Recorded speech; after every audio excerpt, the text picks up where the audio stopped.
আজকে শরীরটা ভীষণ খারাপ লাগছিল। এই দেখো বড়মশাই বাজার করে নিয়ে এসছে, কিন্তু আমি কিছু এখনও ওঠাতে পারিনি।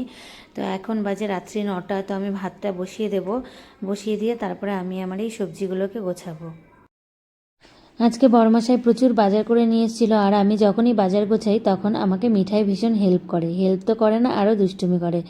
তো আজকে মিঠাইয়ের জন্য অনেক বিস্কিট টিস্কিট নিয়ে এসেছিলো, ওগুলো দেখে মিঠাই ভীষণ খুশি।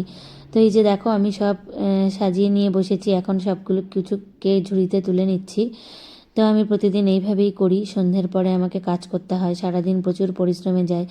আর মিঠাই খুব ডিস্টার্ব করছিল, এদিক থেকে ওদিক ওদিক থেকে ওদিক দৌড়ে বেড়াচ্ছে, আর আমিও সব জিনিসগুলো গোছাচ্ছিলাম।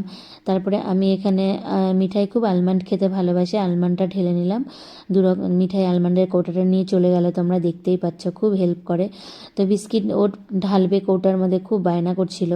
তো ফাইনালি আমি ওকেও দিলাম যে নাও তুমি একটু ঢালো। এই দেখো মিঠাই রানী আমাদের বিস্কিট ঢালছে। তো ও আমাকে কাজে ভীষণ হেল্প করে, সব সময় আমার সাথে সাথেই থাকে। তো আমারও বেশ ভালো লাগে, আনন্দ লাগে যে মিঠাই সাথে থাকে, ও গল্প করে আর ওর সাথে আমি কাজ করি।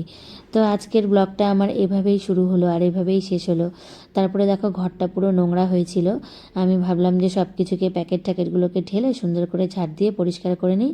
ফাইনালি রাত্রি হয়ে গেছিলো। এই যে মিঠাইয়ের জন্য শিং মাছের ঝোল ভাত নিয়ে এসেছি। চলো আজকের ব্লগটা এখানেই শেষ করছি, টাটা।